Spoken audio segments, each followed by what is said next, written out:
Hello, fellow Animorphs. This is Mikael, your favorite host, speaking. Unfortunately, due to some tactical interference perpetrated by the Yeerks, my audio for this episode was lost. To replace it, I've hired a seasoned English actor to read my lines instead. This same interference is the reason why next week will not be our classic Live from the Gardens episode, but will instead be a blooper episode.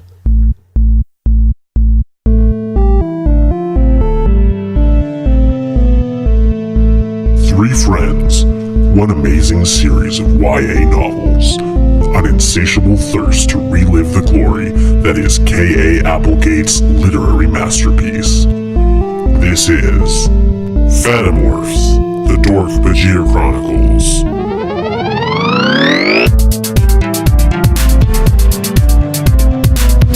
Animorphs number 9, The Secret.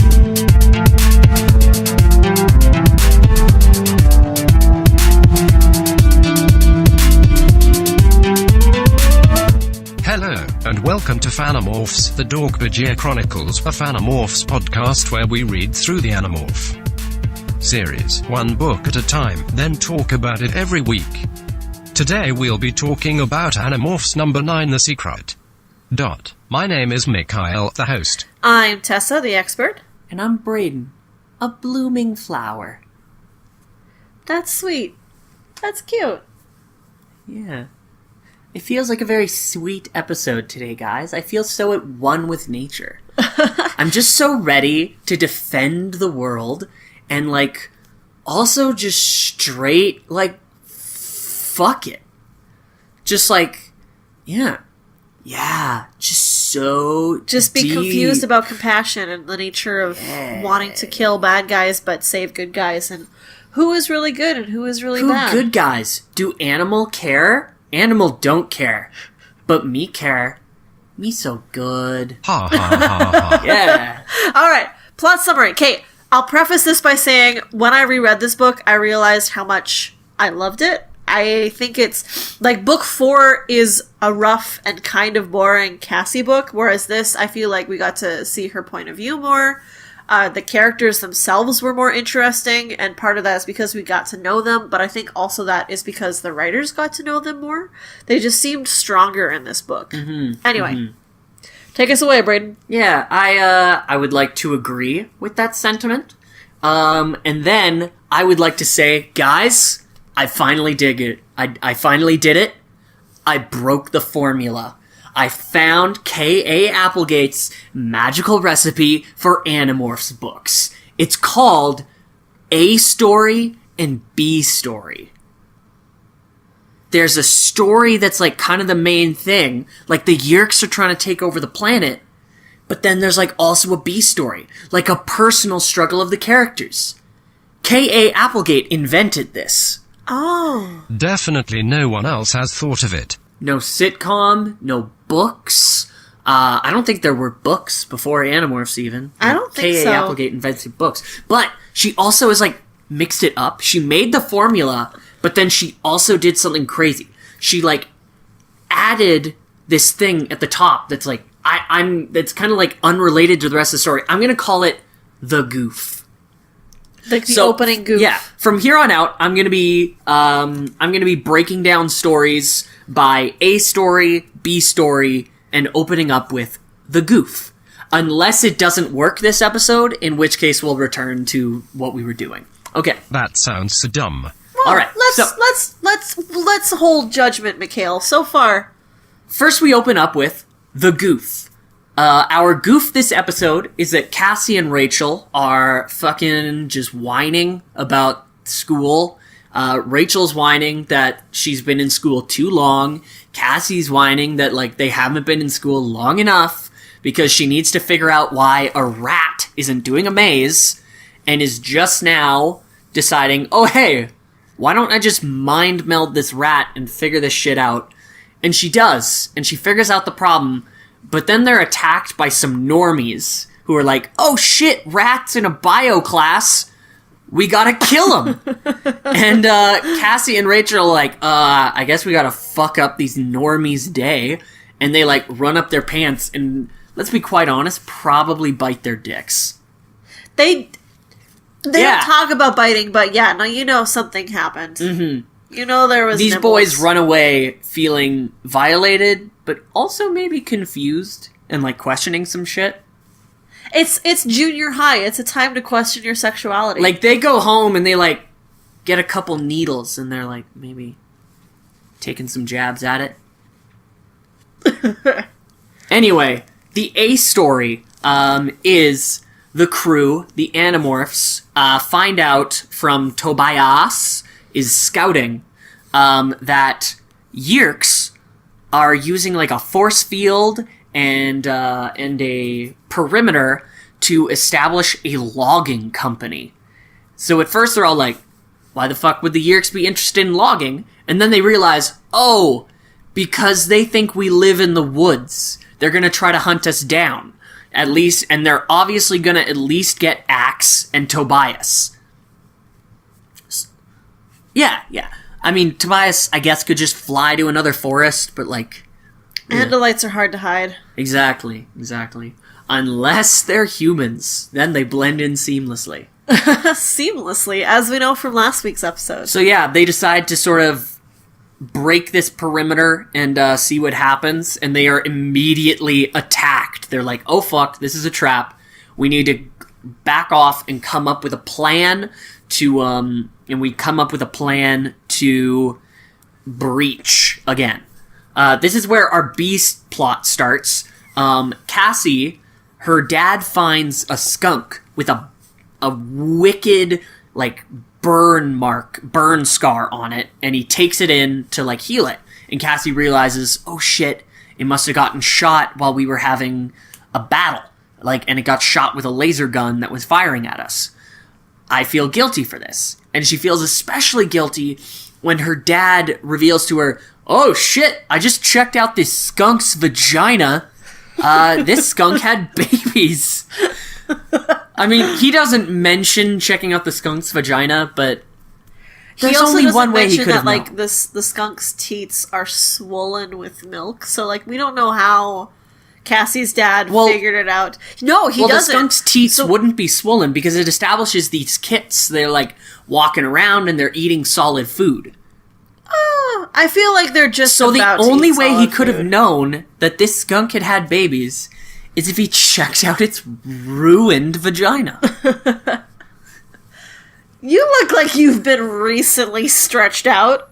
Wait, what? You must have given birth. You knew that!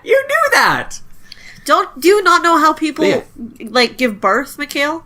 People and animals? Yes, I do. It ruins them. Yeah. Anyway. At this point, they realize the only way they're going to get in is as something super small that can dig. And they don't want to do ants again, because that was some Lovecraftian body horror shit. So they decide, I mean, maybe termites will be better? So they get a termite morph, they go there. From that hive, they make sure that they get the right one. They get the hive. From the hive. And they realize, oh, one of us is going to have to play distraction, so there's not enough people in the cabin to, like, just be peeking indoors to fuck us over. And when they do that, they realize somebody has to play distraction, and it ends up being Jake, which is a very interesting little thing, because Jake's their leader, and they've never gone on a mission without him. This does not come up at all. Yeah, it's like, whoa, this is so weird. But, like, otherwise it's a pretty normal mission. Immediately discarded, yeah. Like many of the things in Animorphs, it's like, we've got to notice it in this scene. And then you turn the page and I'm like, alright, now morph a termite. We have probably our most blatant sort of body horror existential crisis, at least sort of motif yet, as they morph into termites. Cassie describes needing to scream, but having no tongue.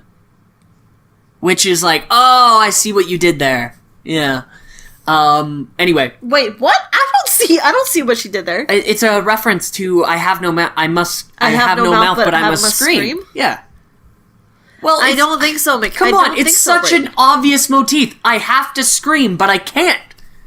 Because I don't have the proper body parts. Come on. Like, it's a very common theme. I don't think it's from that short story. Yes, Also, but we've that established that popularized Animorphs it. started literature, so, like, there's no way it could have been a reference to anything. Oh, right. Sorry, yeah.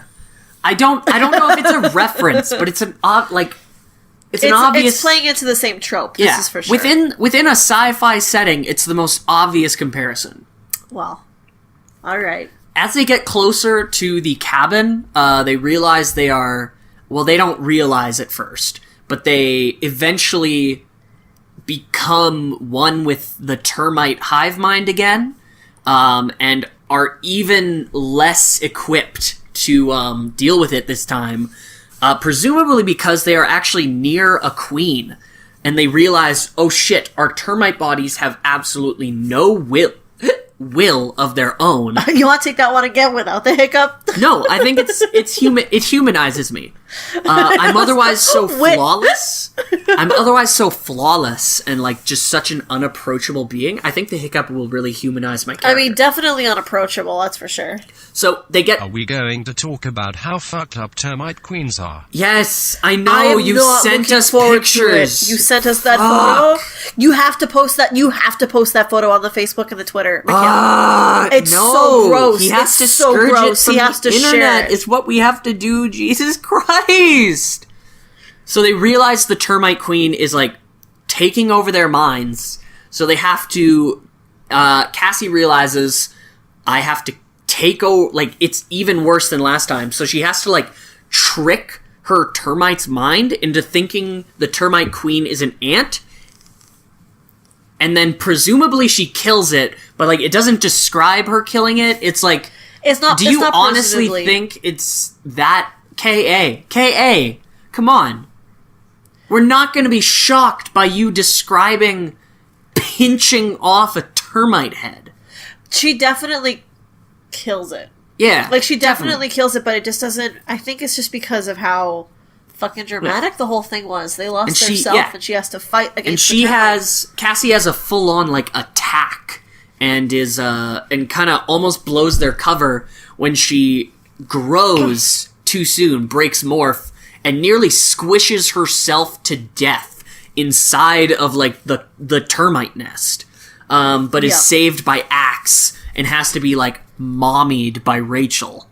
Not even mommied. She, like, Rachel hugs her, and they hug, and then Cassie pushes her away and starts screaming, "Don't touch me," and Rachel fucking tackles her and, like, clamps a hand over her mouth. It's nasty as shit. And is like, yeah, she just has a pretty much a panic attack. By the way, OTP alert? OTP alert. OTP alert! OTP alert! OTP, a splurt. But yeah, while they're in here, they realize Axe hacks into the doobly-doo and realizes, oh hey, they don't actually have approval to build this forest. No. To cut chop down this the forest. with this logging company. Forest is They're already just built. over cocky and already starting. What we need to do is like essentially there's- just call the cops. There's like three main guys, and one has voted yes, and one has voted no, so they gotta like do something about the third guy. And they realize that the third guy, they're gonna try to yerk him. if he isn't already yerked. Yeah. So they hatch a plan to like save the day, and a rather vague one that we don't really get until the end. But anyway, they go home, and Cassie ends up to try to like feel alive, I guess, after having to terminate this termite queen. She's feeling super guilty. She's like, oh fuck, I just killed a bunch of people to, well, don't give me that shit. Sorry, Come on. I'm trying to do it to be like, I realize now that we've taken quite a while again anyway. with the summary. She let's go. becomes the mother skunk. She visits the skunk kits to like mother them, but like falls asleep with them and risks becoming a skunk forever. And it's and she gets like a fucking berating from the other Animorphs, like, what the fuck are you doing? We need you. B, you want to be a skunk for the rest of your life? So they decide to kind of like, they realize like, okay, you're obviously in a bad place.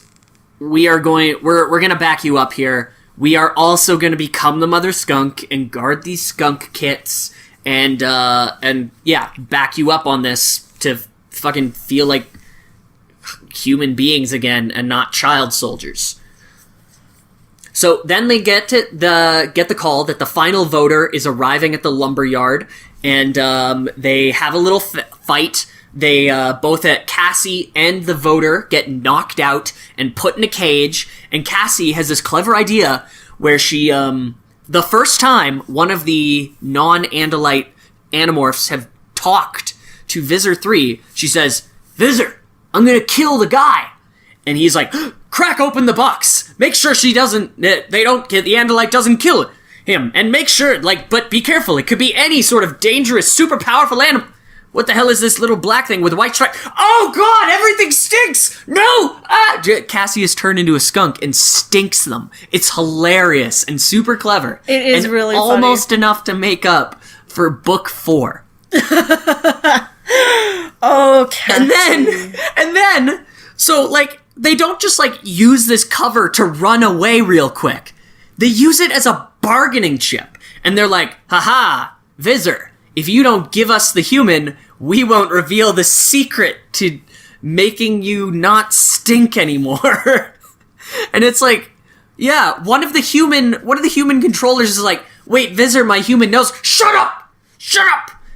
And it's like, god damn it! Visser. This proves that Visser 3 is just a terrible leader, and why is he in charge of this? Because he has the Andalite body. Because he has the Andalite body. Andalite body dough. Oh, there is a second goof in the book right at the very end. Yeah. Well, we're not there yet.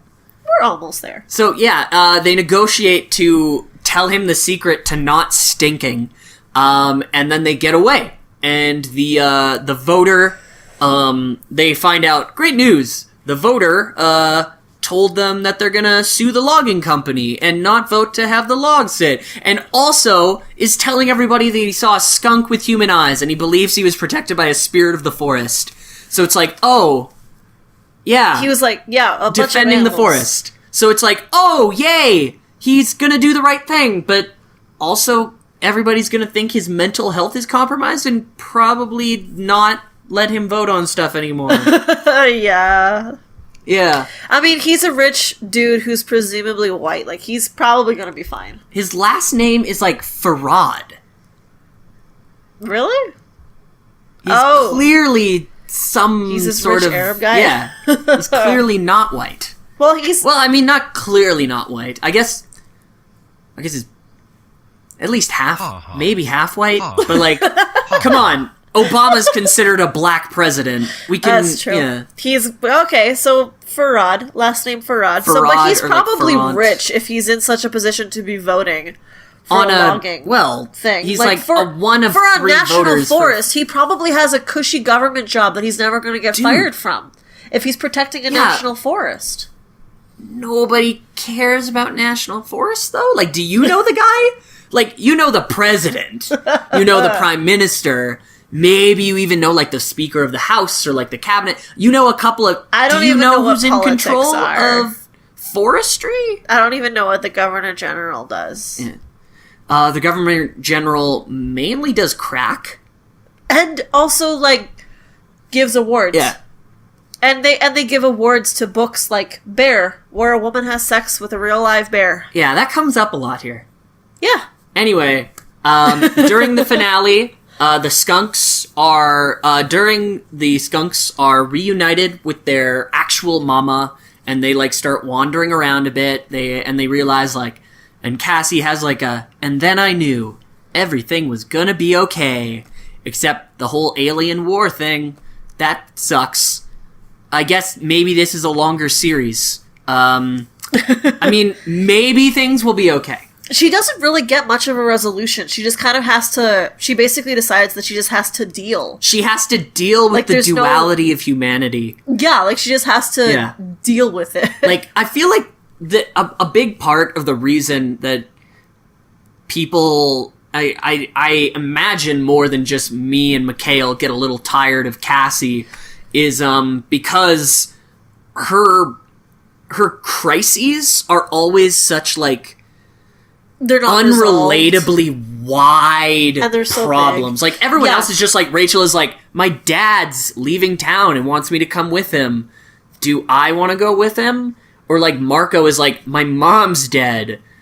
And Jake is like, I don't feel up to the task of leading this small group of 5 people in a war. And then Cassie is like, nature is weird. How do I come to terms with, like, how can I be a good human if I, like, am okay with killing Yeerks? And aren't Yeerks just a predator how to can the I human be good prey? human? Yeah. You're also not, like, these are marketed for 9-year-olds, right? So, like, you're not 9 anymore. And when I was 9, this was the kind of thing that I was dealing with. Like, I grew up in a religious household and trying to deal with, like, what would it be like if I was me and, like, this religion that espouses peace and love, and then I had to be an Animorph and fuck up Yeerks and try and kill them? Like, what would that be like? So this was something that I thought about a lot, and maybe that's why Cassie is one of my favorite characters. But it's definitely a common complaint of Cassie is just that her problem seeming either too big or like not relevant to the situation, because she always wants to think about the bigger picture. Like, she has a conversation with Tobias in this book about, well, what if Yeerks are just a predator for humans? Like, what's the point? Is there a way we could just learn to accept and it's our like, Yeerk overlords? Sometimes it feels like her thing is like, what if we just let us all be slaves? And it's like, uncomfortable. Yeah. What if we just surrendered she is to this naive. higher power? She's a super naive kid, and I think that's one of the things that she kind of finally accepts in this book, is the fact that she is naive, but that she still wants to live with that. The way I put it in my, like, little write-up of A Story, B Story, Goof, I had a final thing about character arc. Cassie has to come to terms with her human place in the world as both an animal consumer of nature, an existential defender of nature and the earth, and the implications of breaking an otherwise natural cycle / ecosystem to save a planetary whole from an extraterrestrial threat. So, I do want to quickly say, like, we don't have to get into big detail here, but I do want to quickly say the reason why people will say hating Cassie on no basis is racist is just because, like, because it's just a very common thing in fandom. Like, I get the criticisms with Cassie, but some people will just hate her, and it can be uncomfortable. This is what I've heard from, like, I'm super white. I don't know if you can't tell by the everything about me. But just what I've heard on the Tumblr discourse from fans of color who are just uncomfortable with the fact that, it turns out that everybody seems to hate the black character in a work of fiction. Like, the character that people hate the most in the new Star Wars series is Finn. Oh, that's not weird. True. Oh, no, it's huge. So many fans are just like, Finn is, like, boring and doesn't know a whole lot. Like, it's widespread, you guys. Well, it's huge in the fandom. But more people hate Rey. Yeah, don't talk shit about my boy Finn. But, like, if you're familiar with Doctor Who, there was a companion called Martha, who was a black woman, and a lot of people hated her for no real reason, even though she did a whole lot of cool stuff. So, like, that's just what, it kind of sucks that the one black character in Animorphs kind of had this character arc that was, in comparison to the other characters, almost just a bit less approachable when you come across it, like, from a, like, as Mikael said, from a young adult standpoint. Like, we've already accepted that the world sucks, kid. Like, I know you're 12, but come on, get with the program.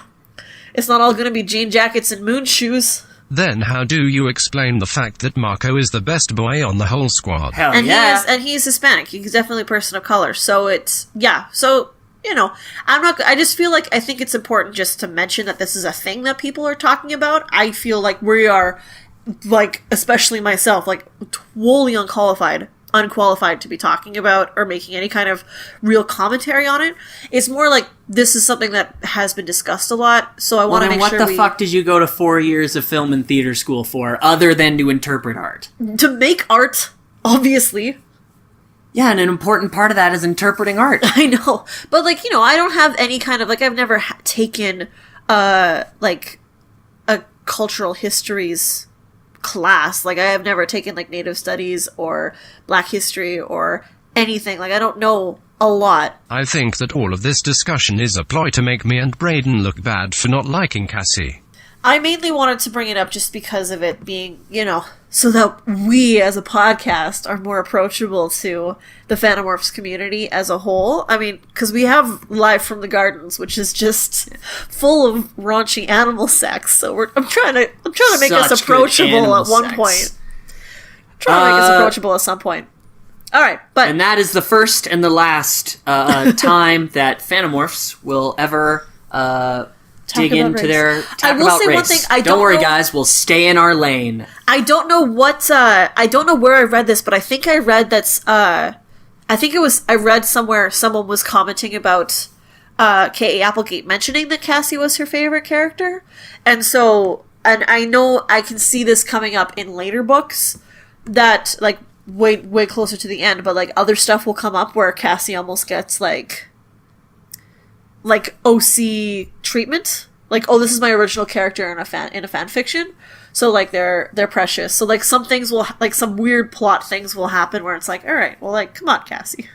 Come on. But speaking of weird plot things for Cassie, she got captured again, just like in book 1. Huh. Cassie's books are like mini episodes of a Fern Gully spin-off or something. Also true. All of Cassie's books are about, like, oh, you know, the whales I come hear to the help them voice. defeat Visser 3, and then the guy was like, it was like the animals of the forest had me vote no against logging. Exactly. But on to more important things like, did you guys look up how cute baby skunks are? Yeah, Aw. they're cute. Oh my god. We're looking up baby skunks. Oh, you didn't mention the ending goof. Okay, so the ending goof, that picture of Oh, baby good skunk is so Lord! cute. Look at his little tail! No! What? God. Oh, that's I have heard tale that you can have, like, some people will try and domesticate skunks because they're so, I mean, you can't. precious. But they're so calm and gentle, and they just get them, like, de-skunked, like, with their scent glands. Yeah, because it's... No, it's basically like declawing your cat. It's terrible. Anyway, the final goof of this book is that Tobias goes and scouts out, and he's like, so Visser has been bathing in this specific kind of juice that we told him would get rid of the skunk smell, and everyone's staying far away from him, so I don't think it's working. But he has turned a beautiful shade of purple. And Cassie's like, should we have told Visser 3 that it was tomato juice and not grape juice that got rid of skunk stink? And everybody bursts into laughing, and she's like, nah, I didn't think so. But, like, I think, was it in this book? I'm pretty sure it was in this book, where, like, they're going to have a meeting, and Marco and Jake are walking up, and they're talking about if Spider-Man would defeat Batman. Yeah. And I'm like, obviously Batman would win! He has a contingency plan for everyone! Yeah, but would he have one for Spider-Man? Versus Does he even know about Spider-Man. Spider-Man? Definitely not. Spider-Man, like, Batman obviously has, like, a million little plans, and that's great. But Spider-Man, his power is literally controlling the battlefield. He sees the future and, like, creates spider webs. He creates difficult terrain. Though, okay, I don't know enough about any kind of superhero to know if this is true. One of the arguments in the books was that Spider-Man's webs wouldn't stick to Batman's suit. Yeah, that's dumb. No, I didn't think that was true.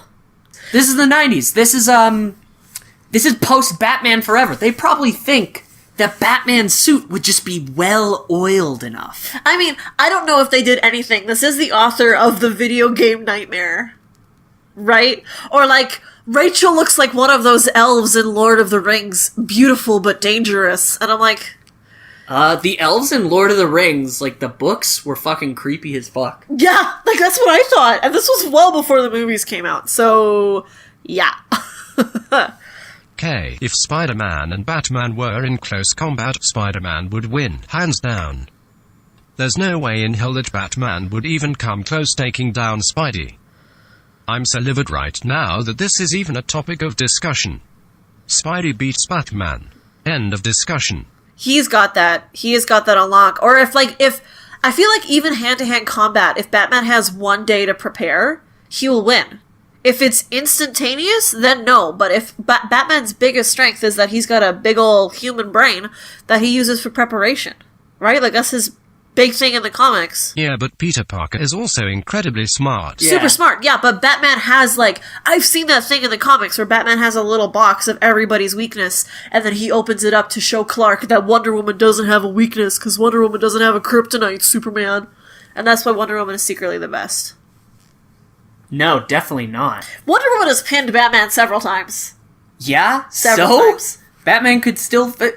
She is what? It is established that Batman has a contingency. Fights. But yeah, and there's nothing in Wonder Woman's box because she doesn't have a weakness. Yes, she does. It's because she uses a fucking spear. Batman could just use a rifle. It's so fucking We're getting dumb. so far off the plot. Wonder Woman isn't actually that good, is she? She could easily be killed by a quick bullet to the head.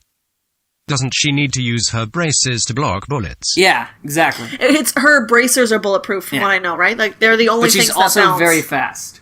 Plus, like, you could just, like, the plan that he had in the, I forget the name of the story, but it's like the one where the villains find all Batman's contingencies. All he had to do was drug Wonder Woman and, like, make her think that everyone was, like, an enemy. And she just literally wouldn't stop until she died. She didn't even think about retreating from this swarm of villains that she thought was coming at her. Yeah, because she's the best. To the point where she would die of exhaustion. She's the best. You're such a fucking... Let's get back. It's I don't know enough ridiculous. about comic books, and I'm also bored. So let's get back to Let's get some predictions from Brayden for the next book. So, yeah, book 10, I imagine... Well, obviously there's going to be an android, and I think that android... Because we're back with Marco, I think that android is going to be a super effective weapon, and I think this is going to be a Visor 1 episode. I think Visor 1's going to show up, or at least, like, sort of in the background, like, they're going to hear two Yeerks saying, like, piss, Visor 3 sure fucked himself in the ass, and now Visor 1's hatching a plan. And Visor 3 is fucking us in the ass about it. Fuck sakes. Fuck. Ass fuck. It is weird how many F-bombs are in this book. Yeah, 10. and it's the also only one that they descriptions of swear. anal sex. It's the only book they swear. Mm-hmm. And this Gambit is an android that they have to fight. Maybe it can look like people so they don't know who it is. Yeah, that's my predictions. Strong finish. Well, that just about does it for this episode of the Dork-Bajir Chronicles. Next week, in our bi-weekly episode of Live from the Gardens, we'll be talking about the subtleties of the termite and the skunk. Then the following week we'll be discussing Animorphs number 10, the android. Until then, my name is Mikael, the host. I'm Tessa, the expert. I'm Brayden. And this has been Fanimorphs, the Dork-Bajir Chronicles. Good night, you princes of morphing, you kings of new species.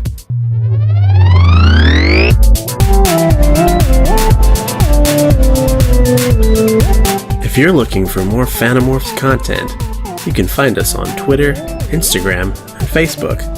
Just search for Fanimorphs, the Dork-Bajir Chronicles.